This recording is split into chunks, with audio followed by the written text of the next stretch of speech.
नमस्कार। आज के इस वीडियो में महावीर प्रसाद द्विवेदी के निबंध कवि कर्तव्य के आधार पर उनके द्वारा काव्य और कवि के गुणों के संबंध में मैं बातचीत करूंगा। कवि कर्तव्य निबंध में आचार्य महावीर प्रसाद द्विवेदी ने कवि और कविता दोनों को आधार बनाकर दोनों के गुणों का विशेष रूप से उल्लेख किया है। द्विवेदी जी खड़ी बोली हिंदी के लेखक हैं और खड़ी बोली हिंदी के विकास में इनका बहुत महत्वपूर्ण योगदान रहा है। सरस्वती पत्रिका का संपादन करना और उसे हिंदी की प्रतिष्ठा और विकास के केंद्र के रूप में स्थापित करने में महावीर प्रसाद द्विवेदी जी की बहुत बड़ी भूमिका रही है। जो निबंध कवि कर्तव्य है उसमें उन्होंने यह बताने की चेष्टा की है कि काव्य लेखन किस प्रकार करना चाहिए और किस किस छंद का उपयोग करना चाहिए तथा काव्य रचना करते समय कवि को किन किन चीज़ों से बचना चाहिए। वे कवि को अवतार के समान मानते हैं। उन्होंने कहा है कि इस संसार में ईश्वर और देवताओं का अवतार कई प्रकार से होता है और कई कार्यों को पूर्ण करने के लिए होता है। ये अवतार इस संसार में बहुत ही नेक कार्य करते हैं जो कि व्यक्ति के लिए, समाज के लिए और राष्ट्र के लिए भी बहुत महत्वपूर्ण होते हैं। जो लोग इस संसार में अलौकिक प्रकृति के कार्य करते हैं, ऐसे लोगों को भी, ऐसे प्रतिभाशाली लोगों को भी अवतार ही माना जा सकता है और इस दृष्टि से वे कवि को एक स्वाभाविक अवतार के रूप में मानते हैं।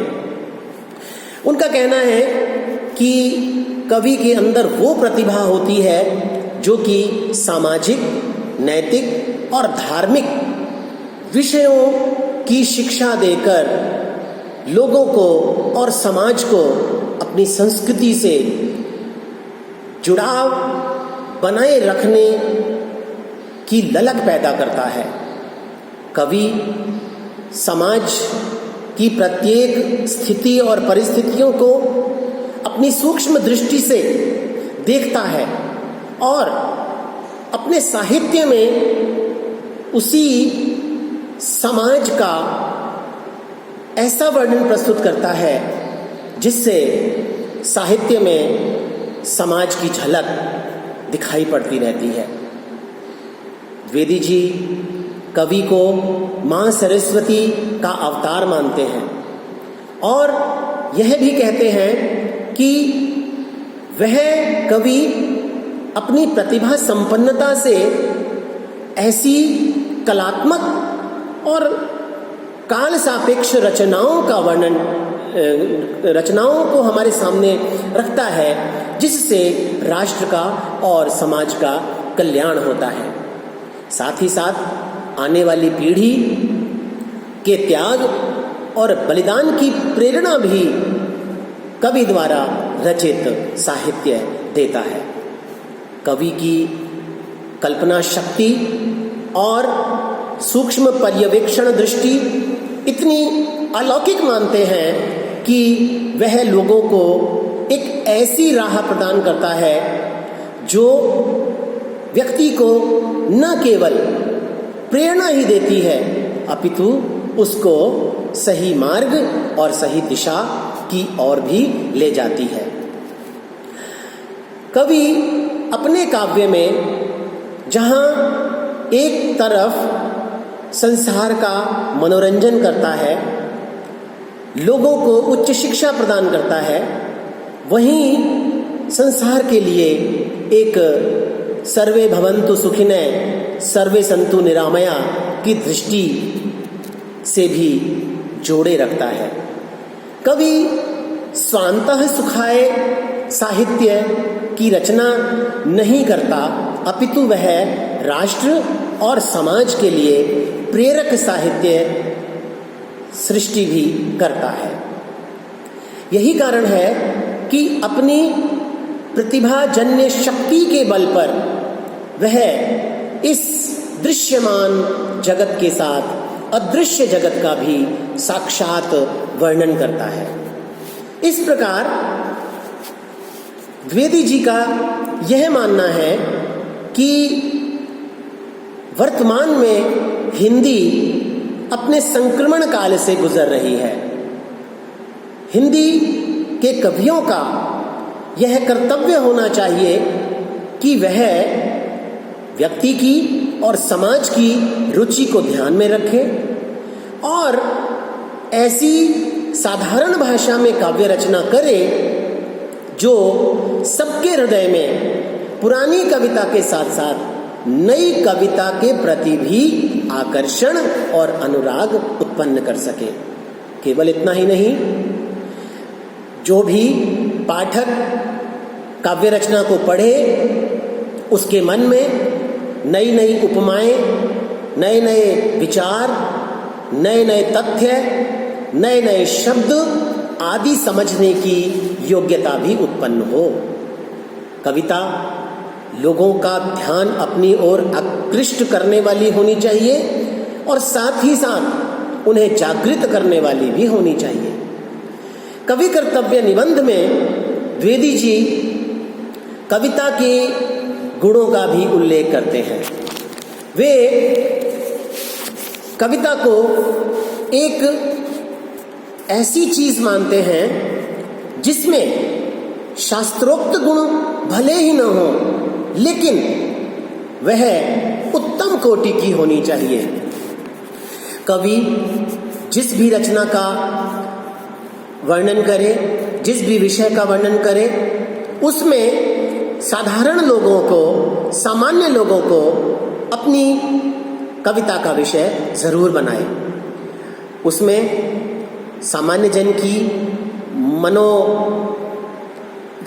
के मनोविकार, सामान्य जन के विचार, सामान्य जन की अवस्था आदि का उल्लेख अवश्य होना चाहिए, क्योंकि तभी वह कवि अपने काव्य को सामाजिक मूल्यों से, नैतिक मूल्यों से, जन विश्वासों से और जन की भावनाओं से जुड़ा रहेगा। ऐसी कविता ही समाज के यथार्थ धरातल पर दिखाई पड़ेगी और जनसामान्य में लोकप्रिय होगी। यदि कवि अपनी कविता को छंदोबद्ध रूप में प्रस्तुत करता है तो वह सीधे, परिचित और सुहावने तथा वर्णन के अनुकूल छंदों का प्रयोग करे। वे खुद इसके बारे में कहते हैं, कोट, कि कुछ कुछ कवियों को एक ही प्रकार का छंद सध जाता है, उसे ही वे अच्छा लिख सकते हैं। उनको दूसरे प्रकार का छंद लिखने का प्रयत्न भी करना चाहिए। और यह कविता सरस और मनोहारिणी है तो चाहे वह एक ही अथवा बुरे से बुरे छंद में ही क्यों ना हो, उससे आनंद अवश्य मिलता है।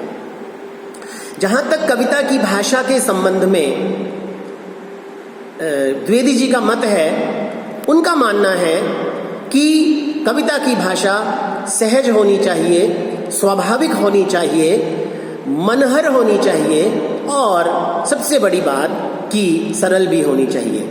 यदि भाषा में कठोर शब्दों का प्रयोग हो रहा है, कठिन शब्दों का प्रयोग हो रहा है, या केवल अपना पांडित्य प्रदर्शन करने के लिए कवि ऐसी भाषा का प्रयोग कर रहा है, या छंदों का, अलंकारों का बहुत अधिक मात्रा में प्रयोग कर रहा है जो कि पाठक की समझ से बिल्कुल परे है, तो ऐसी कविता किसी भी काम की नहीं है, ना वह किसी व्यक्ति के लिए, ना वह किसी समाज के लिए श्रेयस्कर हो सकती है। वह अपने लिए पाठक भी नहीं ढूंढ पाती है। इसलिए सरलता, स्वाभाविकता, सहजता गुण कविता में अवश्य रूप से होना चाहिए। कवि जो कुछ भी लिखता है वह बड़े धैर्य के साथ, बड़े प्रेम के साथ, बड़े साहस के साथ, दया और करुणा के साथ उसे लिखना चाहिए, क्योंकि यदि इन सब बातों को ध्यान में रखकर वह लिखेगा तो उसकी कविता में नैतिक मूल्यों और मानवीय मूल्यों का समावेश होगा। तभी ऐसी कविता पाठक के हृदय को झकझोर देगी, उसके मन पर, उसके दिमाग पर एक गहरा प्रभाव डालेगी।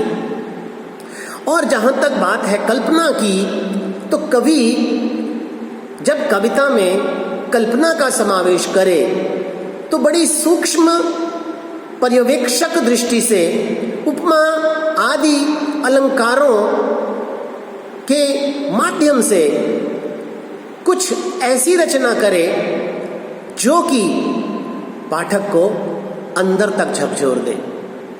लेकिन इसमें यह बात ध्यान रखने वाली अवश्य है कि अलंकारों या कल्पना के बोझ से कविता दबी हुई नहीं रहनी चाहिए। सामान्य पाठक उसे अच्छे से समझ जाए, उस कविता को आत्मसात कर ले, ऐसी कविता होनी चाहिए। जनसाधारण की भाषा में यदि कविता है और अलंकारों के बोझ से मुक्त है तो पाठक वर्ग बड़े ही सहज रूप में उसे आत्मसात करता है और वह कविता एक अभूतपूर्व आनंद उस पाठक को प्रदान करती है। इसलिए कवि कर्तव्य निबंध में महावीर प्रसाद द्विवेदी ने कविता के और कवि के जो गुण बताए हैं वे श्रेष्ठ गुण हैं। यदि वर्तमान कवि इन गुणों को ध्यान में रखकर काव्य रचना करता है तो निसंदेह वह एक उत्तम कोटि का कवि सिद्ध होगा। धन्यवाद।